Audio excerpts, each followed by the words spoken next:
जय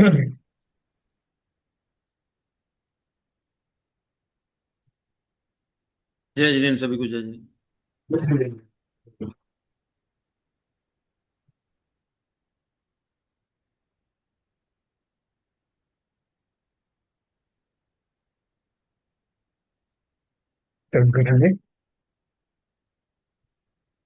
ओम नमः सिद्धेभ्यः जय श्री ओम नमः सिद्धेभ्यः जय श्री ओम नमः सिद्धेभ्यः। मंगलम भगवान वीरो मंगलम गौतमो गणे मंगलम कुंद कुंदाद्यो जयधर्मोस्तु मंगलम सर्वमंगल मांगल्यम सर्व कल्याण कारकम प्रधानम सर्वधर्माणां जैनम जयतु शासनम जैनम जयतु शासनम जैनम जयतु शासनम मोक्षमार्गस्य नेतारं भेतारं कर्म भूभृतां ज्ञातारं विश्वतत्त्वानां वंदे तद्गुणलब्धये। तत्वार सूत्र अर्थात मोक्ष शास्त्र हमारे सामने है, जिसमें आचार्य उमा स्वामी ने ग्रंथ के प्रारंभ में या प्रथम अध्याय में ही उन सारी परिभाषाओं को, शब्दों का अर्थ हमें बताया, जिनको आगे चलकर जिनका प्रयोग किया जाएगा और उनके माध्यम से शास्त्र जो है अच्छी भांति समझे जाएंगे।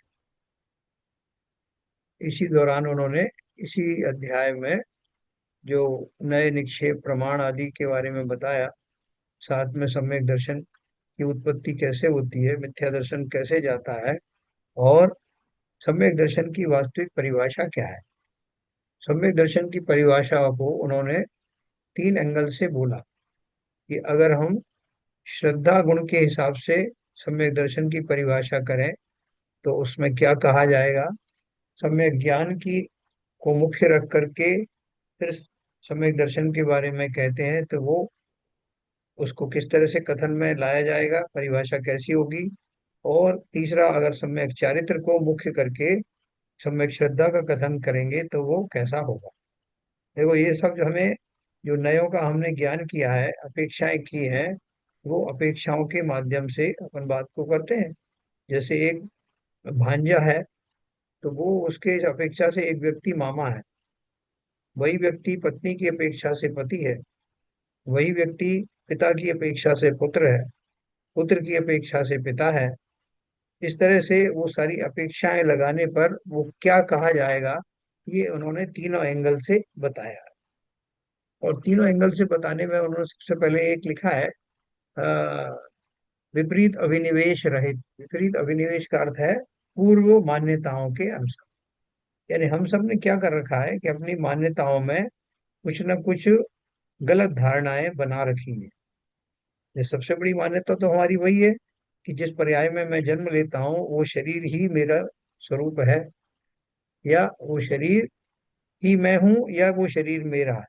तो ये जो धारणाएं हमारी पूर्व काल से चली आ रही हैं, पूर्वाग्रह से ग्रस्त है, और प्रत्येक जीव ऐसा ही मानता चला आया।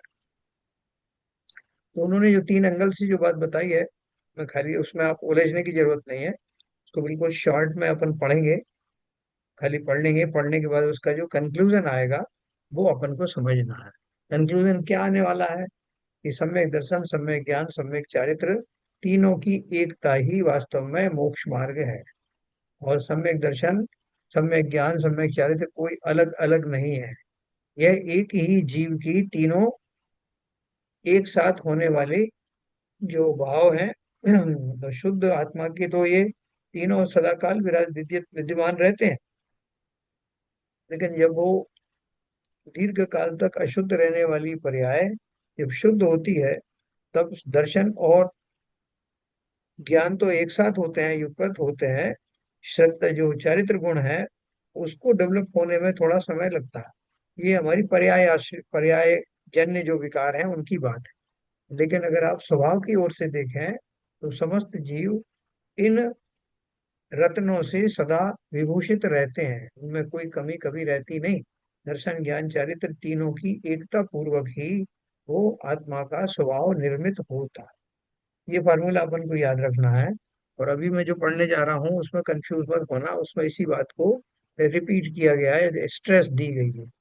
तो अपन बात करेंगे।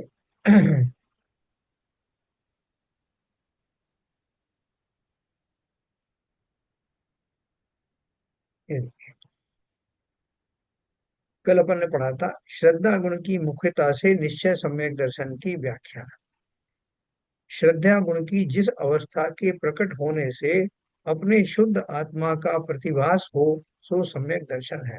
इस सम्यक दर्शन को इतनी तरीके से आपको समझाया गया है कि सम्यक दर्शन ना भी हो रहा हो तो हो जाए, अपन ऐसा कह सकते हैं।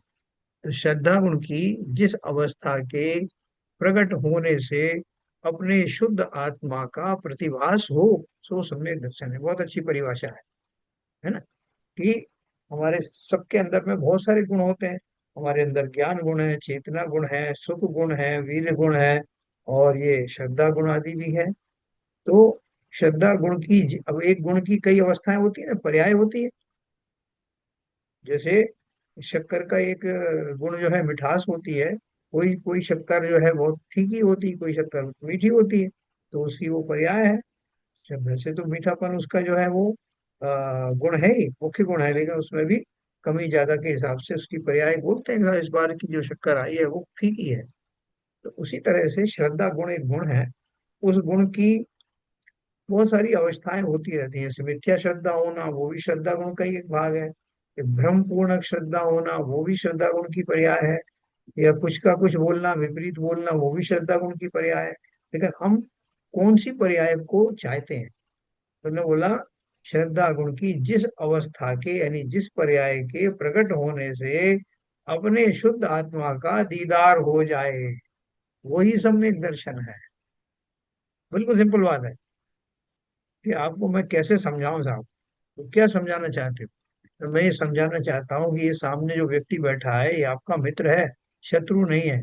लेकिन आप बार बार कुछ ऐसे प्रसंग ले आते हो कि आप उसको शत्रु सिद्ध करते हो। लेकिन मैं आपको इसकी बहुत सारी चीजें ऐसी बताऊंगा कि जिसमें इसकी मित्रता की झलक मिलती है। और मैं करके आपको बहुत सारे उदाहरण देता हूँ।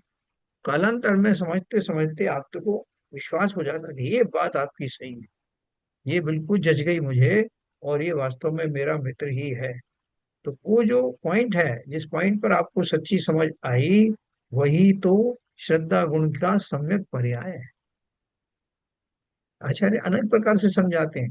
तो जिस जिस कहने से, जिस कथन से, जिस भाव से, जिस उपाय से मुझे अपनी आत्मा का सच्चा स्वरूप समझ में आए, वही श्रद्धा गुण का सम्यक पर्याय है। वही वास्तव में सम्यक दर्शन। ठीक है, सबको ये समझ में आई है परिभाषा? जी सर। श्रद्धा गुण की जिस अवस्था के प्रकट होने से, अभी मेरी प्रकट नहीं हुई ना, प्रकट मुझे ही तो होगी।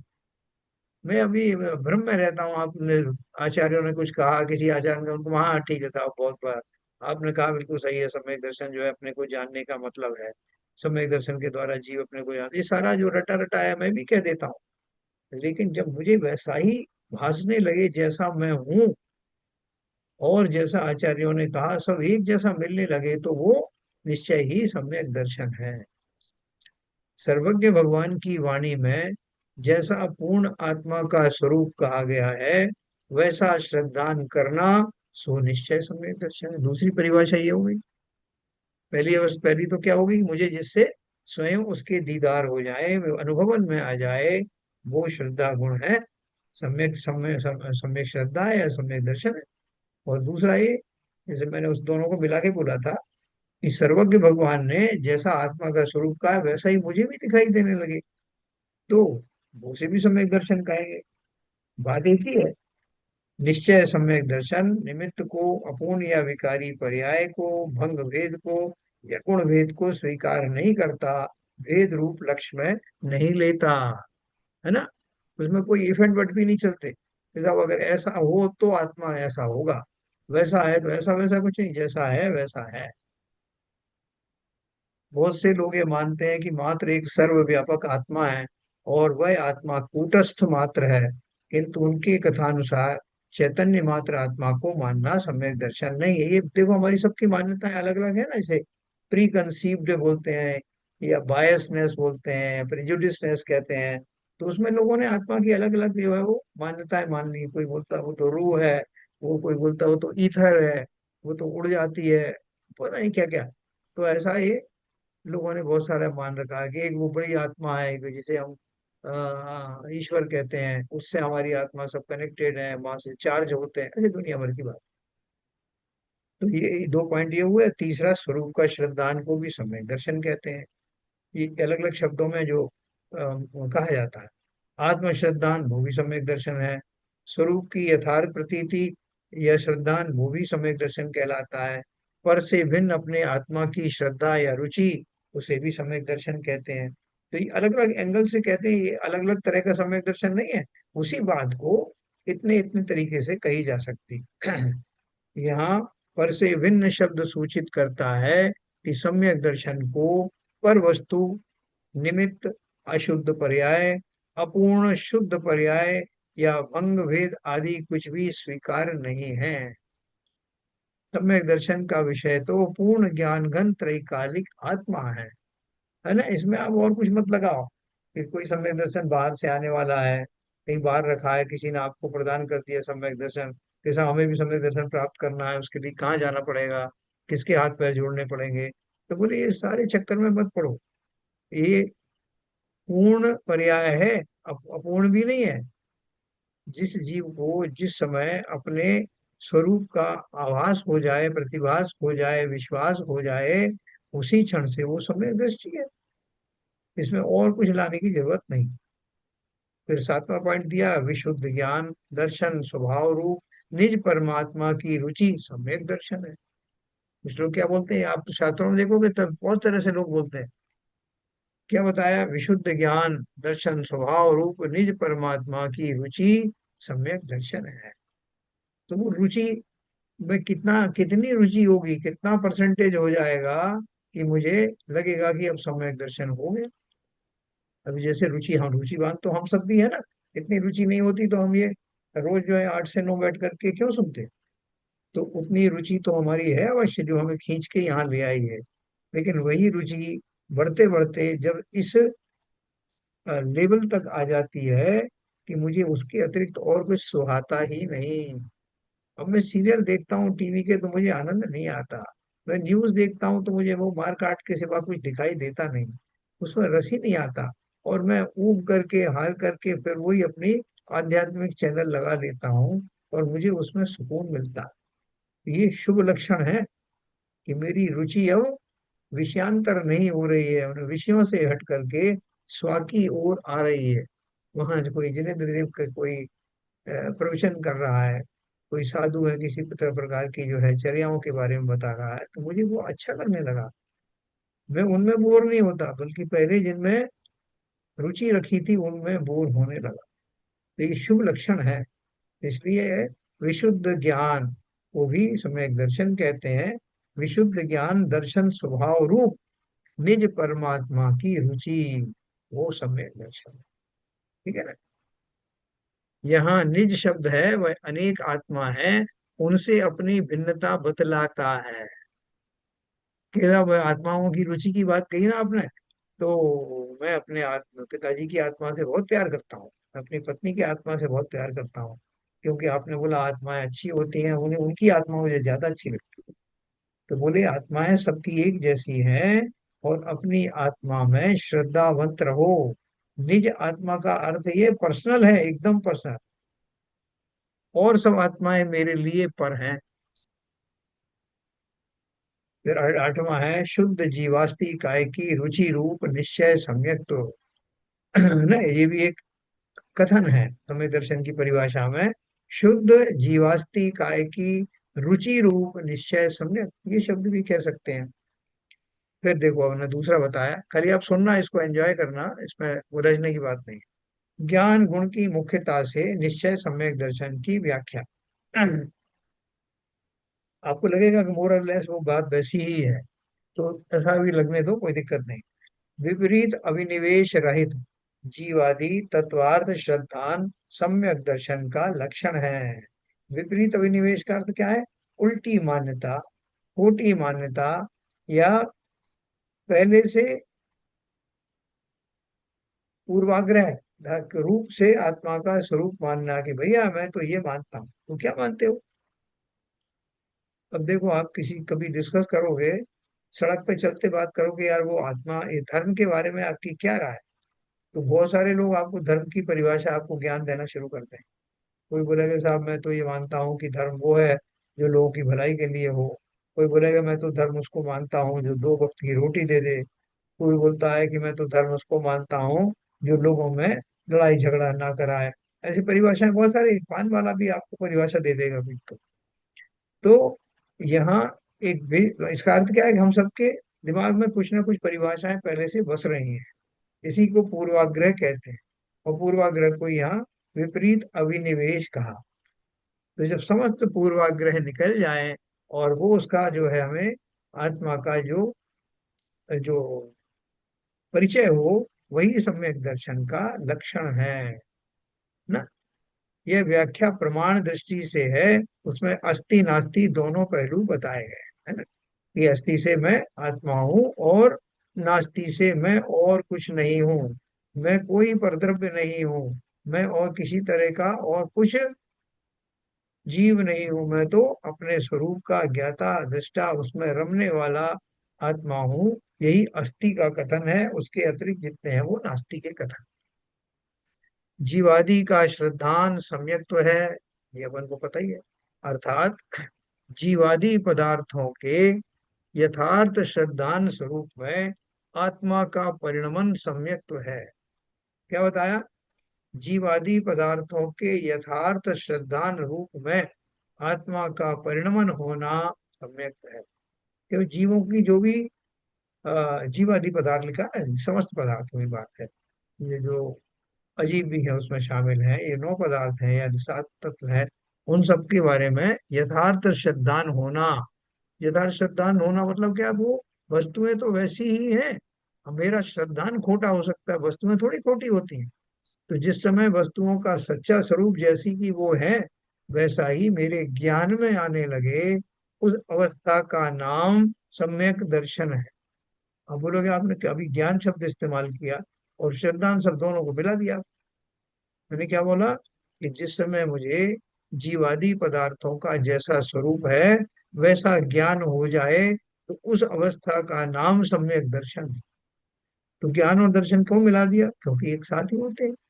उस ज्ञान को ही मैं सम्यक श्रद्धान बोलता हूँ, जिस ज्ञान में मुझे अपने स्वरूप का सही सही स्वरूप मालूम पड़ता है। इसलिए इससे क्या सिद्ध होता है? कि ज्ञान, सम्यक ज्ञान और सम्यक दर्शन एक साथ होते हैं, युगपत होते हैं। है ना? आपको कोई फोटो दिखा रहा है, बहुत सारे एक एक से स्लाइड करता जा रहा है एक के बाद एक। उसमें बोल रहा है कि साहब इसमें आपकी जो पत्नी है उसका एक फोटो आएगा, तो उसमें से कौन सा वाला जो है वो एकदम सही है। तो वो थोड़ा थोड़ा वेरिएशन करके आपको दिखाएगा।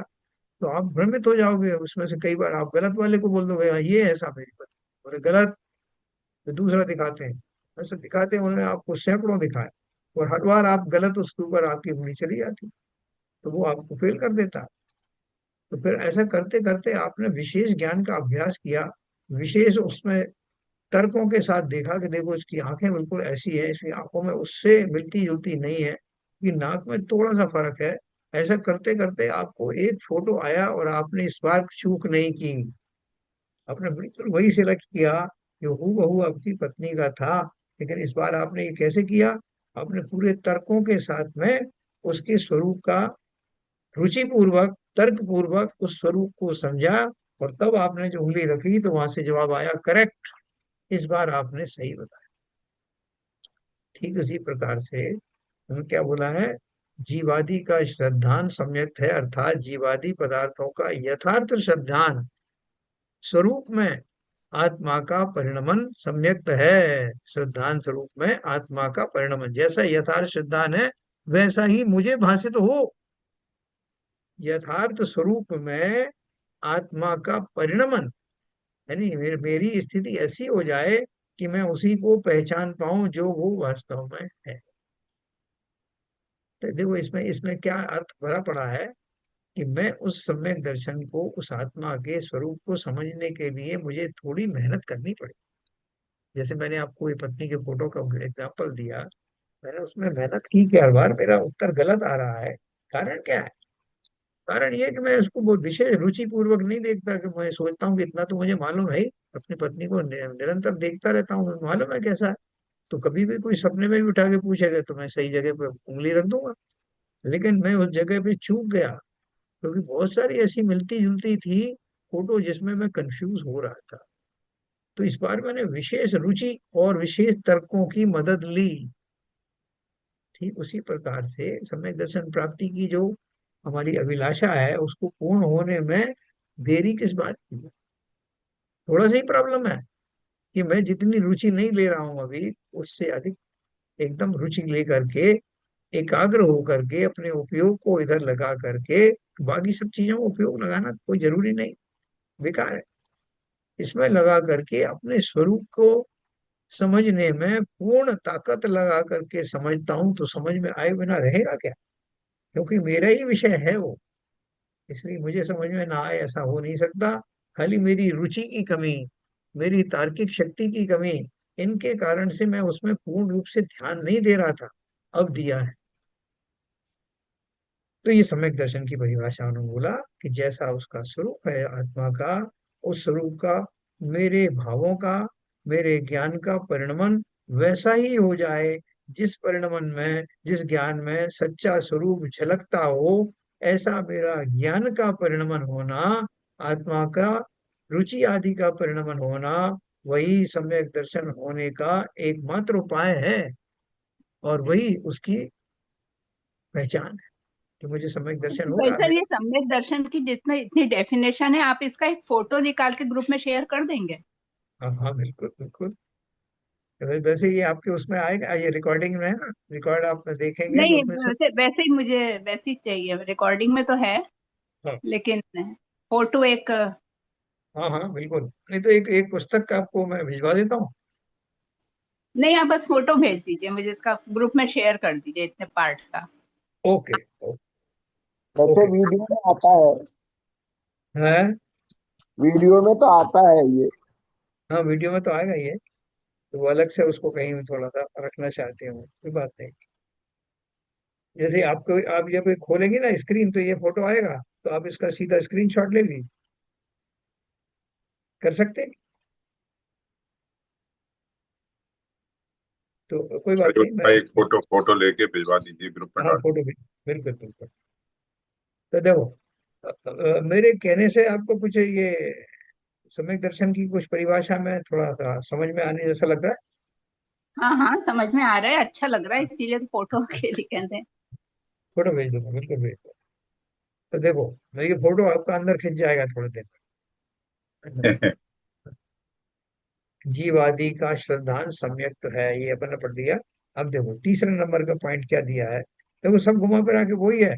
और आप उसको जब खुद ही आप अकेले में बैठ के सोचोगे कि इसका मतलब तो इसका भी वही है, तो किस तरह से जब आप वही है आप उसमें ध्यान लगाओगे, तो आपको समझ में आएगा कि सबके मतलब एक ही है, लेकिन अलग अलग शब्दों के द्वारा उन बातों को कहा गया है। किसी को कोई शब्द पसंद आते हैं, किसी को किसी रूप में कथन अच्छा लगता है, तो वो बात उसी के हिसाब से।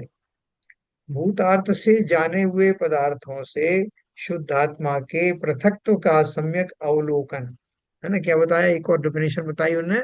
भूतार्थ से जाने हुए पदार्थों से, यानी पद, सच्ची अपेक्षा से सभी पदार्थों को जानने के बाद शुद्धात्मा के पृथक्त्व का सम्यक अवलोकन, कि जितने भी पदार्थ हैं वो सभी सम्यक हैं। पदार्थ कोई भी नकली नहीं है, पदार्थ सब सम्यक ही हैं। उनके जो वास्तविक स्वरूप है वो उनके सम्यक स्वरूप है। उद्गल द्रव्य है, उद्गल द्रव्य जैसा है वो वैसा है। उसकी जितनी पर्याय होती हैं वो पर्याय भी अपने अपने आप होती हैं, और वो सब मान्य है, स्वीकार्य है। लेकिन ये किसने जाना? वस्तुओं का जैसा स्वरूप है वैसा उनको जानना, ये भी ज्ञान का विषय है। लेकिन उनको जानने के बाद भी, जैसे मैंने पुद्गल को पुद्गल मान लिया, धर्म द्रव्य का स्वरूप मेरे समझ में आ गया, काल द्रव्य का स्वरूप समझ में आ गया, अच्छे से समझ में आ गया, लेकिन उन सबको मैं समझ क्यों रहा है? जैसे मैंने कहा ना कि भिंडी लेने गए तो बाकी सब सब्जियों का स्वरूप पहले से पता करके गए थे कि वहां और क्या क्या मिलेगा, उनमें जाके मैं भ्रमित ना हूं और सिर्फ भिंडी ही सेलेक्ट कर पाऊं। इसके लिए वो ज्ञान भी जरूरी है जिसमें और सारे पदार्थ ज्ञात होते हैं। उसी कारण से उसी प्रक्रिया में मैं भिंडी नाम की उस वनस्पति को खोज करके अलग कर पाऊंगा। इसलिए उनको जानना जरूरी है, इसलिए नहीं कि मैं उनमें रुचिवान हूं। तो यहाँ भी वही कह रहे हैं कि भूतार्थ से जाने हुए यानी सच्चे अर्थों में जाने हुए पदार्थों में से शुद्ध आत्मा को पृथक करके देख पाना, सम्यक अवलोकन कर पाना, यही सम्यक श्रद्धा का विषय है, यही सम्यक दर्शन है। ठीक है? देखो आप इसको जितना जितना रस लेकर के आप करोगे उतनी जल्दी शीघ्रता से हमारा वो मान्यता पुष्ट होगी, और उसी पुष्टता का नाम सम्यक दर्शन है।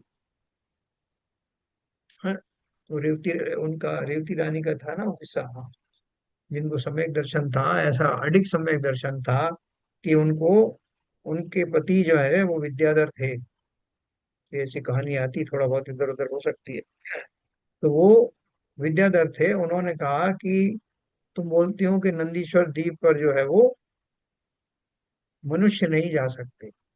तो बोले देखो मैं विद्याधर हूँ, अपने विद्या के बल पे मैं नंदीश्वर द्वीप जा करके अब वापस आके तुम्हें बताता हूँ कि तुम्हारी ये मान्यताएं तुम कहाँ शास्त्रों में पढ़ती रहते हैं सब गलत है। वो बोले बिल्कुल नहीं हो सकता, जो मेरी मान्यता है, जो शास्त्रों में कथन है वैसा ही है। वो नहीं माने श्रीमान। तो वो अपना विमान लेके गए और वो मानसोत्तर पर्वत से टकरा करके, और उनका देहावसान हुआ। लेकिन उनके भाव जो थे उस टाइम भी बहुत अच्छे भाव चल रहे थे, वो वंदना के भाव चल रहे थे इनको नंदीश्वर द्वीप के। तो मर करके वो देव बने। और कितना टाइम लगता है देव बनने में? तो उसी समय तत्काल वो जवान भी हो जाता है जीव। तो वो अब देव बन करके विक्रिया रिद्धि आ गई, तो उन्होंने वापस अपना उसी मनुष्य का आकार प्रकार बनाया, और वापस आकर रेवती रानी से कहा कि देखो मैं जीत गया, तुम हार गई। ये देखो मैं नंदीश्वर द्वीप के ये सब वहाँ के पुष्प या कुछ निशानी थी वो लेके आए, कि देखो तुम तो जानती हो ना ये वहीं के है, नंदीश्वर द्वीप के बारे में तुमने सुना है, ये वहीं की निशानी है, मैं लेके आया। और तुम बोल रही थी कि मनुष्य पर्याय में आप जा नहीं सकते, मैं जाके आया। रेवती रानी ने कहा कि शास्त्रों में लिखी बातें कभी अन्यथा नहीं हो सकती, तुम अवश्य ही देव हो, तुम मनुष्य नहीं। ऐसा कहा उन्होंने विश्वास पूर्वक। तब वो अपने हंसने लगे और अपने असली रूप में आए, और उन्होंने एक्सेप्ट किया इस बात को और उनको नमस्कार किया, उनकी श्रद्धा के लिए, उनके सम्यक्त्व के लिए। तो ये मैं आपको क्यों सुनाया मैंने आपको, कि वो जो श्रद्धा है वो इतनी प्रगाढ़ होती है जीवों की कि कुछ भी हो जाए वो शास्त्र विरुद्ध या जो सिद्धांत विरुद्ध है वो नहीं जाती। इसलिए आपको अलग अलग तरीके से, अलग अलग शब्दों से श्रद्धा को पुष्ट करने की बात की है। इसीलिए वो जिनकी श्रद्धा पक्की होती है, हम कहते हैं कि भाई सीता जी तो सम्यक दृष्टि थी, इसलिए वो विफल नहीं हुई।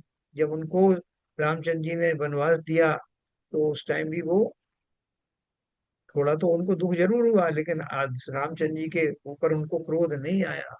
क्यों नहीं आया? कि उनको कर्म सिद्धांत भी पता था, अपने पूर्व भवों का की दशाएं भी वो अनुमान कर सकती थी, और सम्यक दृष्टि किस तरह का बर्ताव करता है, किसी के प्रति कोई बददुआएं ऐसे भाव कभी करता नहीं। तो ये सारे जो गुण हैं जो सम्यक दृष्टि में आते हैं, वो सम्यक दर्शन से पहले ही आ जाने चाहिए, तभी सम्यक दर्शन प्रकट होता है।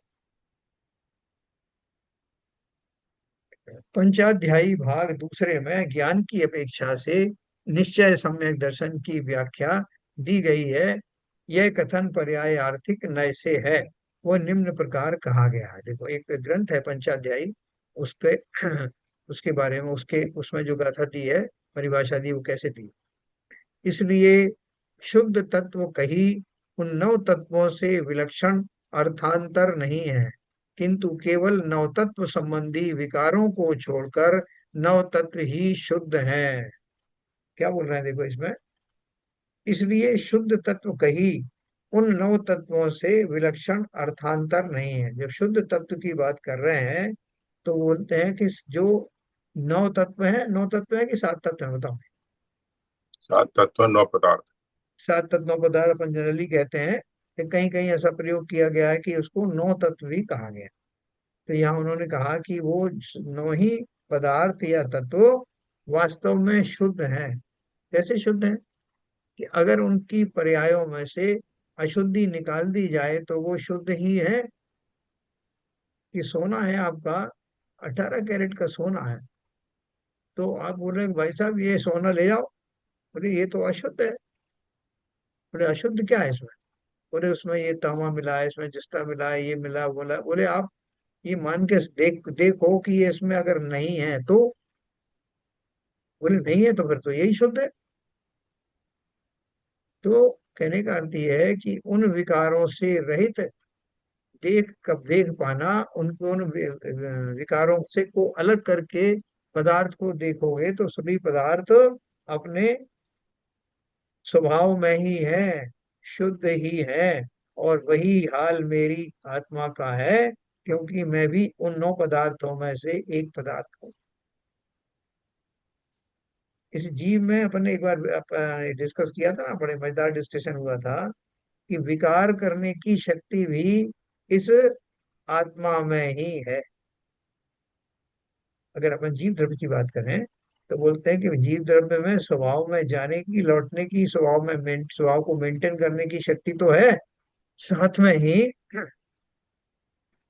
विपरीत दशाओं में कर्म आदि के संयोग के समय में विकारी अवस्थाओं में जाना, चले जाना, ये भी आत्मा के का ही एक गुण है ना। तो वो अपन एक अपेक्षा से कहते हैं कि जब मैं नेचुरल अवस्था में नहीं होता, स्वभाव में नहीं होता, तो विकारों में जा सकता हूँ, ये योग्यता भी मेरे अंदर है। बहुत सारे अनाज ऐसे होते हैं ना, वन बोले साहब इनको आप जो 8 दिन भी रख दोगे तो इनका कुछ बिगड़ेगा नहीं। लेकिन कुछ अनाज ऐसे हैं कि आपने अगर उसको एक दिन रख दिया बाहर तो वो खराब हो जाते हैं। तो ये सब उनकी अपनी योग्यताएं हैं, ऐसी आत्मा की योग्यता है। तो आत्मा की क्या, बाकी सभी द्रव्यों की, अगर कोई भी द्रव्य में कोई किसी किस्म का अगर विकार ना हो तो वो शुद्ध है। सारे सारे के जीव, सारे द्रव्य अपनी अपनी अवस्थाओं में शुद्ध रूप से विराजते हैं, जब तक उनमें कोई विकार ना हो तब तक। भावार्थ है, इससे सिद्ध होता है कि केवल विकार की उपेक्षा करने से नवतत्व ही शुद्ध है, नव तत्वों से कहीं सर्वथा भिन्न शुद्धत्व नहीं है। अंजन चोर चोर थे ना, अंजन चोर। तो अंजन चोर के बारे में क्या प्रसिद्ध है, हम जानते हैं कि वो राजकुमार थे और वो राजा की बिगड़ी हुई औलाद थे। तो वो बिगड़ गए तो उन्होंने सातों व्यसनों का सेवन किया। लेकिन अंत अंत अंत आने से बहुत पहले उनको ये बात समझ में आ गई, और उन्होंने उन सारे विकारी अवस्थाओं को, जिनमें उनको सप्त व्यसन सेवन करने का भाव आता था, वो छूट गए। तो वो छूटते ही क्या बन गए? निर्मल बन गए। विकारी अवस्थाएं खत्म हुई तो हमारे प्रिय राजकुमार बन गए। तो क्या दिक्कत थी उनके राजकुमार, हमारे मन के सम्राट राजकुमार नहीं थे? कब तक नहीं थे? जब तक वो विकारी भाव उनके अंदर थे। तो ज्ञानी जीव तो उन विकारों को हटाकर देख लेते हैं और बोल देते हैं कि ये भाई, ये विकारों की को एक तरफ निकाल के देखो तो ये तो शुद्ध आत्मा ही है। ऐसे ही हम और आप हैं। हमने भले ही जो अनादिकाल से बहुत पाप किए हो, सबसे बड़ा पाप तो मिथ्यात्व का है ना, वो हम अनादिकाल से करते चले आए हैं। लेकिन आचार्य कहते हैं घबराओ मत, ये दशा तो लगभग सभी जीवों की होती है। और उस पर्याय से निकलना ही, वही धर्म में वापस लौटना है। धर्म मतलब स्वभाव में लौटना है। और जिन्होंने ये किया वो सब आज सिद्ध बने हुए बैठे। तो इसलिए विकारों के होने में घबराने की जरूरत नहीं है। विकार रहित चीजों को देख पाना। लोग बोलते हैं साहब ये गुलाब कितना सुंदर है, इसमें कांटे नहीं होते तो और कितना अच्छा हो। तो हम ऐसी कल्पनाएं करते हैं ना। ऐसे ही पर्याय जन्य जो विकार हैं पदार्थों में उनके बिना उनके स्वरूप की कल्पना करो तो हमें वो शुद्ध ही नजर आएंगे। ऐसा ही मैं हूं, मेरे अंदर जो विकार हैं, मैं दूसरों से कहूँ, आचार्य से कहूँ, भगवान आप मेरी ये गलतियां क्षमा करना, ये मेरे से अपराध अनजाने में हो गए हैं। वास्तव में मैं स्वयं जानता हूं कि ये मेरे भाव मेरे विचार अच्छे नहीं है, लेकिन आप देखना कि मैं इन सब से एक न एक दिन निजात पा जाऊंगा। मैं आपके सामने खड़ा होकर ये संकल्प कर रहा हूं। ऐसा कहने वाला उस व्यक्ति को कितनी चीजें पता है, क्या क्या चीजें पता है उसको, बताओ भाई। आचार्य से वो ये कह रहा है तो उसको क्या बात पता है अपने बारे में।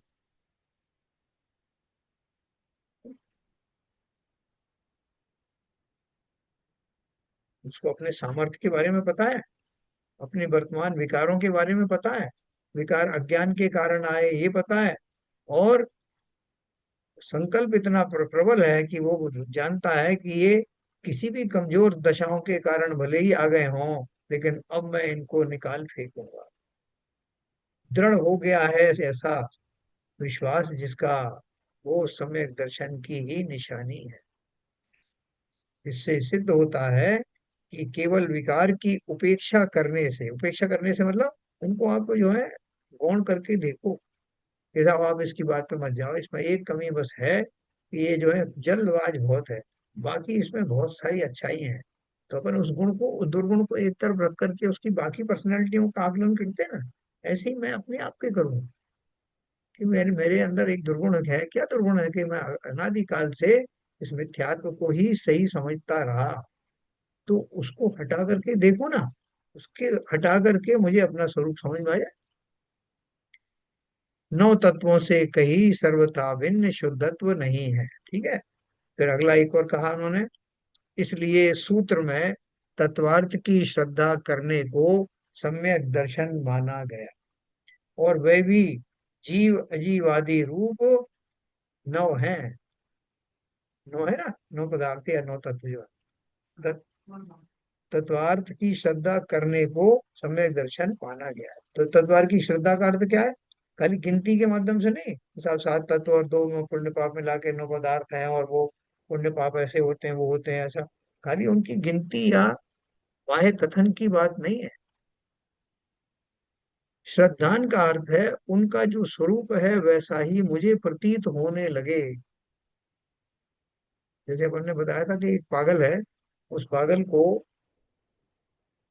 उसका परीक्षण करने की, वो किसी ने कहा कि भाई बताओ आपका वो पागल भाई है वो किधर है, आप उसे बार बार पागल कहते हो, तो वह हमारे सामने पेश करो और हम देखेंगे कि वास्तव में पागल है या नहीं है, आपने उसे पागल बना रखा।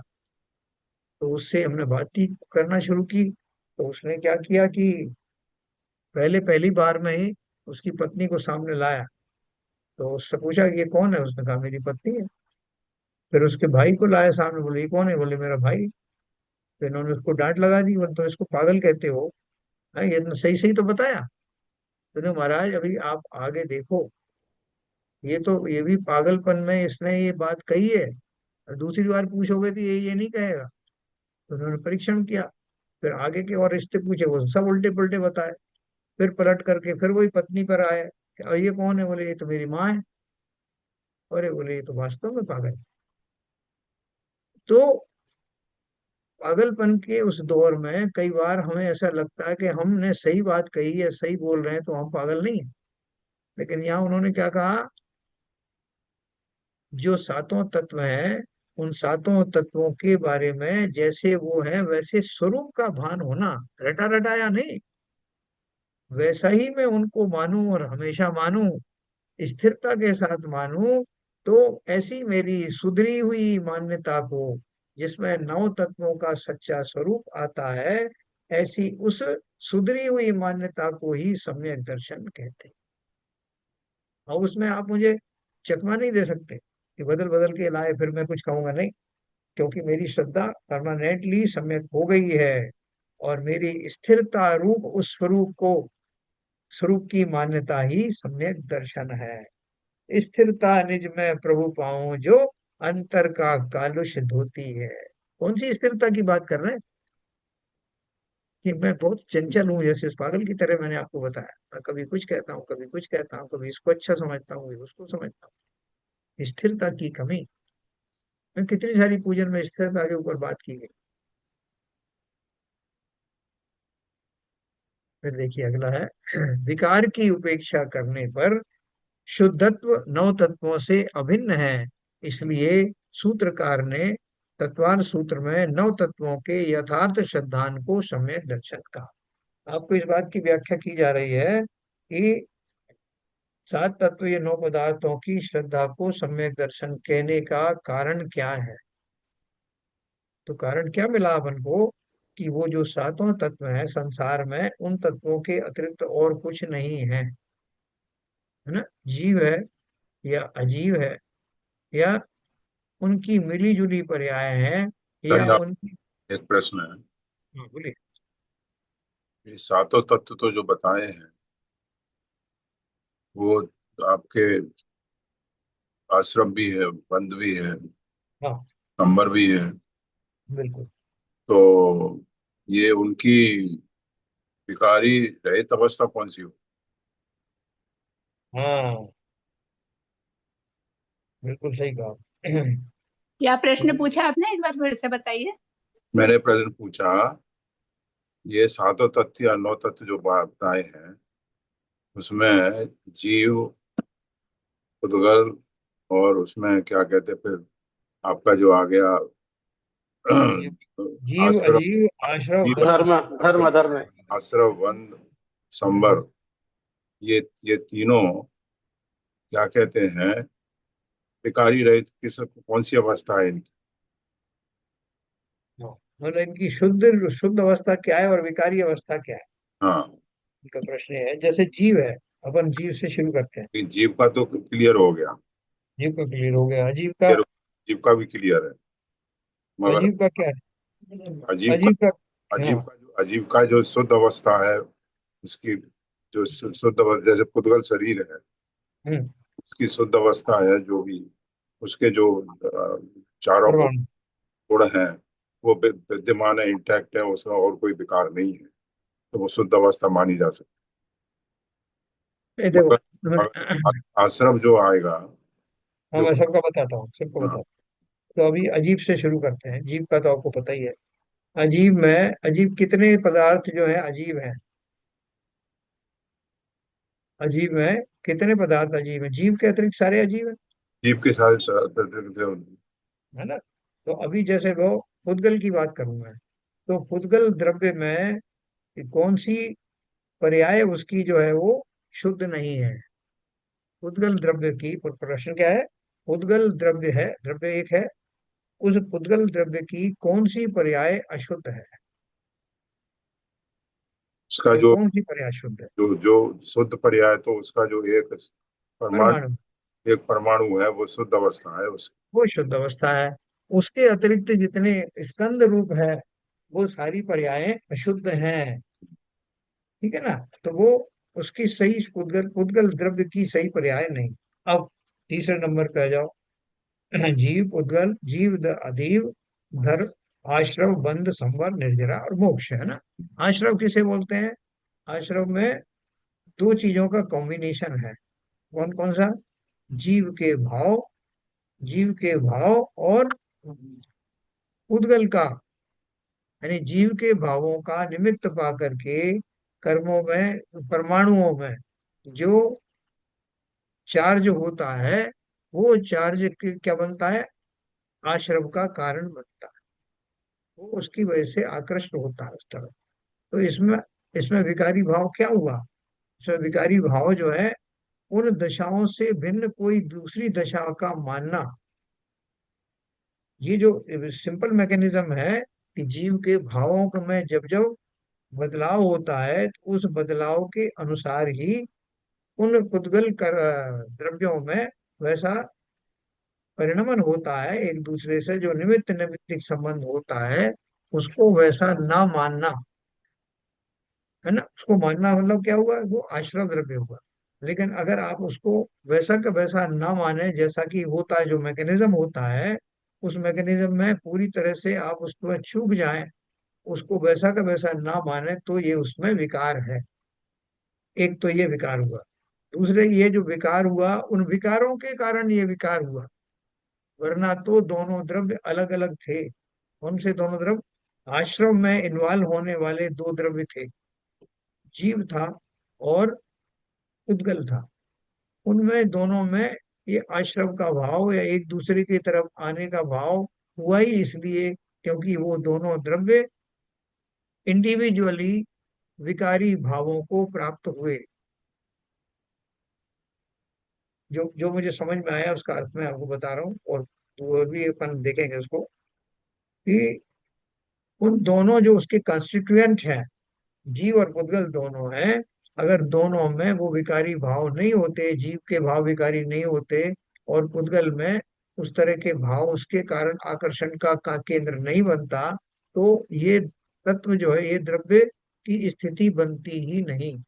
नहीं, मगर स्थिति यह है, हाँ। आपने जो सूझ विवेचन किया, हाँ। जीव द्रव्य है, उसके भावों के क्या नाम है, कर्मों का उदय हुआ, तो कर्मों के जो पुद्गल परमाणु हैं उनमें आकर्षण से क्या कहते हैं, वो आकर्षित हुए। हाँ। आकर्षण हुआ तो ये तो विकारी भाव है। तो ये विकारी भाव न होना कौन सी अवस्था है? वो तो हो ही नहीं कोई अवस्था, ये तो विकारी अवस्था है ना। नहीं, आपकी बात बिल्कुल सही है कि ये विकारी अवस्था में ही तो वो तत्व बना है। विकारी अवस्था में ही ये तत्व एक्चुअली उसकी आश्रव की जो डेफिनेशन है हाँ, वो वो विकारी भावों से ही निकली हुई है। विकारी भाव से ही बनी है। तो हाँ। विकारी भाव से रहे तो उसकी कौन सी अवस्था होगी आश्रव की? अब वो तो फिर मोक्ष अवस्था चली गई सीधी, कर्मों से देखो, रहित हो गया। कर्मों से रहित होना, हाँ। आश्रव का बंद न होना, हाँ, संपर हो जाना, और ये वो अपन और देखेंगे कल इसको, इसका क्या अर्थ दिया है इसमें। तो जरा देखिए सर इसको थोड़ा, हाँ। मेरे को। नहीं नहीं, आपका आपका क्वेश्चन बहुत वैलिड है। हम्म, देखो, इसमें लिखा है, यहाँ ऊपर लिखा है, विकार की उपेक्षा करने पर शुद्धत्व नव तत्वों से अभिन्न है, इसलिए सूत्रकार ने तत्वार सूत्र में नव तत्वों के यथार्थ श्रद्धान को सम्यक दर्शन कहा है। इसमें उसका जो है क्लू मिलेगा अपने को कि वो क्या बोल रहे हैं कि शास्त्रकार ने कहीं भी ये नहीं दिया कि नौ तत्वों के श्रद्धान को सम्यक दर्शन, यथार्थ श्रद्धान शब्द कहा है ना। तो यथार्थ श्रद्धान में ही वो मर्म छुपा है कि भाई यथार्थ और अयथार्थ श्रद्धान क्या होता है। तो अगर अपन इतनी भाषा रखें तो इतने में तो अपने समझ में आता है कि जैसे वो जो बने हैं, जिस प्रकार से वो बने हैं, उनको वैसा ना मानना अयथार्थ श्रद्धान है, और जिस पूर्वक वो बने हैं उनको वैसा ही श्रद्धान करना वो वास्तविक है। तो ये जो, अब मुझे ऐसा समझ में आ रहा है कि उनका कहने का अर्थ है कि उनको समझने में जो भूल है, उनका वास्तविक स्वरूप न समझने के में जो विकार उत्पन्न हुआ है, उन विकारों को हटा करके तत्वों को सच्चे रूप से समझ में लेना, वो सम्यक दर्शन है। और अयथार्थ कैसे होता है वो अपन और डिटेल पढ़ेंगे इसके। अयथार्थ श्रद्धान की बात है। श्रद्धान में अयथार्थ रूप से तत्वों को जानना और यथार्थ रूप से जानना, इनमें क्या अंतर है? क्या आपको ऐसा लगता है अभी किसी की लास्ट लाइन को पढ़कर? क्या नहीं, लिखा है? नौ नौ ये, तत्वों के, ये क्लियर नहीं हुआ। नौ तत्वों के यथार्थ श्रद्धान को सम्यक दर्शन का। नहीं, अगर आप कहते हैं हाँ। आश्रव की जो डेफिनेशन है, उस डेफिनेशन को उसमें श्रद्धान करना के यही डेफिनेशन है, तो वो तो बात अलग होगी। क्योंकि वो उस तरह का श्रद्धान करना, तो इसमें न न श्रद्धान करने वाली तो कोई बात ही नहीं। जब श्रद्धान नहीं करेगा जीव, तो आश्रव को आश्रव समझेगा, बंद को बंद समझेगा। नहीं, उसमें उसमें कुछ गूढ़ता होगी, अपन कल और पढ़ते हाँ, पढ़ते हैं तो इसको। आप इसको आप अच्छी तरह से स्टडी करके दोबारा से विवेचन करके बताइए। बिल्कुल बिल्कुल, अभी और आगे भी इसमें यही इसी टॉपिक को थोड़ा और दिया है। अभी उनके पास 3-4 मिनट है, आगे पढ़ते हैं। गाथा नंबर 188। इस गाथा में जीव अजीव आश्रव बंध संवर निद्रा और मोक्ष, इन 7 तत्वों के नाम दिए हैं। 89 में पुण्य और पाप के साथ इन 7 तत्वों को नव पदार्थ कहा जाता है, और वे नव पदार्थ भूतार्थ के आश्रय से सम्यक दर्शन का वास्तविक विषय है। पुण्य और पाप के भावार्थ में दिया है। पुण्य और पाप के साथ ये सात तत्व ही नौ पदार्थ कहलाते हैं, और वे नौ पदार्थ यथार्थता के आश्रय से सम्यक दर्शन के यथार्थ विषय हैं। यह ध्यान रहे कि यह कथन ज्ञान की अपेक्षा से है, दर्शन की अपेक्षा से। सम्यक दर्शन का विषय अपना अखंड शुद्ध चैतन्य स्वरूप परिपूर्ण आत्मा है। यह बात ऊपर बताई गई। ठीक है, ये तो क्लियर है। शुभ चेतना इस प्रकार एक प्रकार की है, शुद्ध चेतना एक प्रकार की है, क्योंकि शुद्ध का एक ही प्रकार है। शुद्ध चेतना में शुद्धता की उपलब्धि होती है, इसलिए वह शुद्ध रूप है, और वह ज्ञान रूप है, इसलिए वह ज्ञान चेतना है। ये पंचाध्यायी में दिया है। सभी सम्यक दृष्टियों के यह ज्ञान चेतना प्रवाह रूप से अथवा अखंड एक धारा रूप से रहती है ना। ये जो भी समय ज्ञान की अपेक्षा से बता रहे हैं ना, उसका विश्लेषण चल रहा है। ये जो ज्ञान चेतना है उसको सम्यक कब कहोगे? जब वो तत्व का सही निर्णय कर पाए। जिस ज्ञान में तत्व का सच्चा स्वरूप पकड़ में आए, वही ज्ञान सम्यक ज्ञान कहा। ठीक है, तो ज्ञान की अपेक्षा से एंगल से दिया है। सभी सम्यक दृष्टियों के यह ज्ञान चेतना, अगर वो सम्यक दृष्टि है तो उसकी ज्ञान चेतना भी यथा योग्य काम करेगी। ऐसा नहीं हो सकता कि श्रद्धांत तो सम्यक है लेकिन ज्ञान खोटा है, ऐसा नहीं होगा। ज्ञान चेतना प्रवाह रूप से अथवा अखंड एक धारा रूप से रहती है। ये ज्ञातृत्व की यथावत प्रतीति जिसका लक्षण है, वह सम्यक दर्शन पर्याय। एक और पॉइंट क्या दिया उन्होंने? ये ज्ञातृत्व की यथावत प्रतीति जिसका लक्षण है, वह सम्यक दर्शन पर्याय है। ये पर्याय कौन सी है? सम्यक दर्शन रूपी पर्याय कौन सी है? जिसमें जो जानना, जानपना और जिसे जाना गया वो दोनों की प्रतीति बिल्कुल सही हो।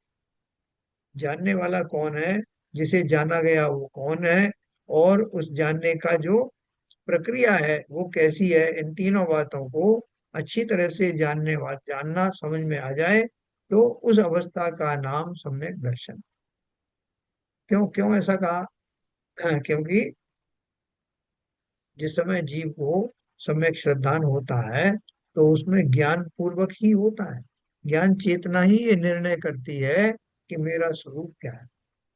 तो ज्ञान चेतना का जब प्रवाह चलता है, ज्ञान चेतना का जब प्रयोग होता है, तो वो प्रयोग किसमें होता है? स्व में होता है।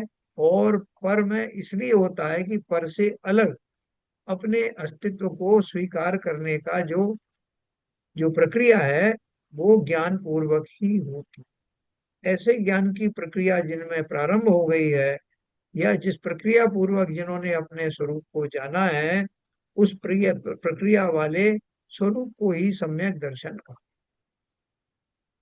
है ना। देखो, ये ज्ञातृत्व की यथावत प्रतीति जिसका लक्षण है, ये लक्षण किसका है? सम्यक दर्शन रूपी जो सम्यक दर्शन से युक्त आत्मा है, उसका ही ज्ञान ऐसा होगा जिसमें उसको ज्ञान की और ज्ञान को प्रकट कराने वाली दोनों शक्तियों का यथावत ज्ञान होगा। ये सम्यक दर्शन वाले पर्याय की स्थिति बनती। आत्मा से आत्मा को जानने वाला जीव निश्चय सम्यक दृष्टि है। एक कथन और ही आया, आत्मा से आत्मा को जानने वाला जीव निश्चय सम्यक दृष्टि है? अपन आत्मा के अतिरिक्त किससे जानते हैं? साहब ये बात तो मैंने आत्मा से जानी, और वो वाली आत्मा वो मैंने अपनी आत्मा से नहीं जानी। तो किसकी आत्मा से जानी? कभी ऐसा हो सकता है कि हम अपनी आत्मा के अतिरिक्त किसी और से जाने? बोलो भाई, सीवी आंसर। ये जब विकारी भाव होते हैं हाँ, तो वो शुद्ध आत्मा से नहीं जाने जाते। मगर वो आत्मा किसकी होती है? आत्मा तो आत्मा खुद की होती है। आत्मा का दूर आत्मा, क्या है? बराबर। आत्मा की पर्याय है वो। आत्मा से ही जानोगे, चाहे किसी और का कथन हो। साहब ये तो ये कह रहे थे, साहब मैं थोड़ी कह रहा था। लेकिन उनके कथन को सच्चा मान करके मैंने अपने ज्ञान में स्वीकार किया, इसलिए कहूंगा तो मैं ही, जानूंगा भी मैं ही, भले ही उसमें निमित्त किसी और की जानकारी को बनाऊं। तो आत्मा से आत्मा को जानने वाला। जब भी मैं जानूंगा अपनी आत्मा को, किससे जानूंगा? अपने ज्ञान से ही जानूंगा, अपनी आत्मा से ही जानूंगा। तो जब वो स्थिति आ गई कि जब मैं अपनी आत्मा से अपनी आत्मा को जान पाऊं, तो वो स्थिति सम्यक दर्शन की स्थिति बनती है। और एक लास्ट दिया ना, तत्वार श्रद्धानम सम्यक दर्शनम। सबसे पहला सूत्र ये पढ़ना पड़ा था। तत्वार श्रद्धानम सम्यक दर्शनम का क्या अर्थ है? कि तत्वों का श्रद्धान, सच्चा श्रद्धान, जो ऊपर में भी पढ़ना पड़ा, तत्वों का सच्चा श्रद्धान ही सम्यक दर्शन है। इसकी व्याख्या भी अपन कल पढ़ेंगे, तो उसमें वो सारा रेस्ट जो आपने अभी उठाया है वो भी अपन शायद एड्रेस हो जाएगा। कल अपन पढ़ेंगे चारित्र गुण की मुख्यता से निश्चय सम्यक दर्शन की व्याख्या। देखो, इसमें कंफ्यूज बिल्कुल मत होना। ये जितने भी स्टेटमेंट हैं, ये सारे स्टेटमेंट अलग अलग शब्दों में एक ही बात को कहते हैं। तो बात क्या है? कि मैं जीव द्रव्य हूँ, अन्य सब द्रव्यों से अलग हूँ, मैं ही एकमात्र ज्ञाता हूँ, मैं ही उस ज्ञान का उपयोग करने वाला हूँ। ऐसा विश्वास जिस आत्मा में जागृत होता है, अपने संपूर्ण स्वरूप के बारे में जो निश्चिंत होकर के जैसा है वैसा ही जानने और मानने लगता है, उस पर्याय को सम्यक दर्शन कहते हैं। इतनी सी बात।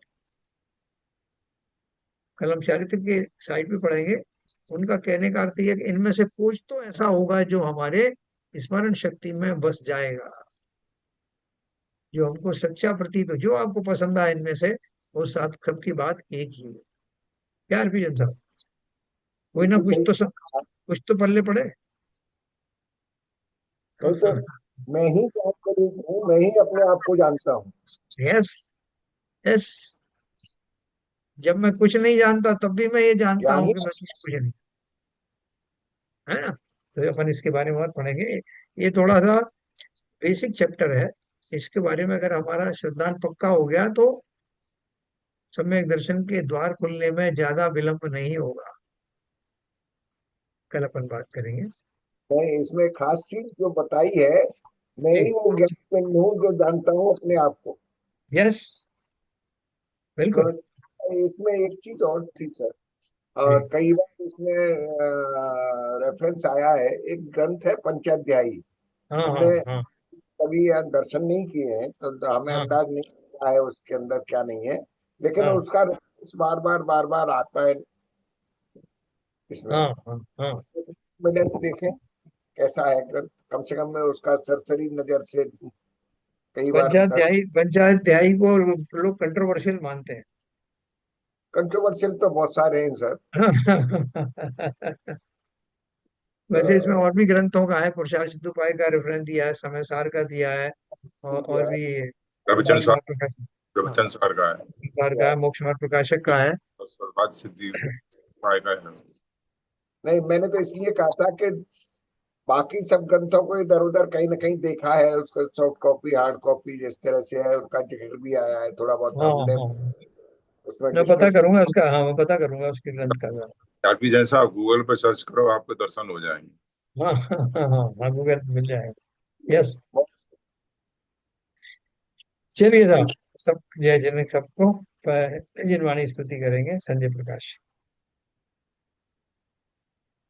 जिनवाणी माता दर्शन की बलिहारियां, जिनवाणी माता दर्शन की बलिहारियां। प्रथम देव अरिहंत मनाऊं, गणधर जी को ध्याऊं। कुंद कुंद आचार्य हमारे, तिनको शीस नवाऊं रे। जिनवाणी माता दर्शन की बलिहारियां। योनि लाख 84 माही, घोर महादुख पायो। ऐसी महिमा सुनकर माता, शरण तुम्हारी आयो रे। जिनवाणी माता दर्शन की बलिहारियां। हाँ जाने था को शरणों लीनो, अष्ट कर्म छह कीनो। जन्म मरण मिटा के माता, मोक्ष महापद दीनो रे। जिनवाणी माता दर्शन की बलिहारियां। ठाणे श्रावक अरज करत हैं, हे जिनवाणी माता। द्वादशांग 14 पूरब का कर दो हमको ज्ञाता रे। जिनवाणी माता दर्शन की बलिहारियां, जिनवाणी माता दर्शन की बलिहारियां। जिनवाणी माता की जय। कार्य सर्ग।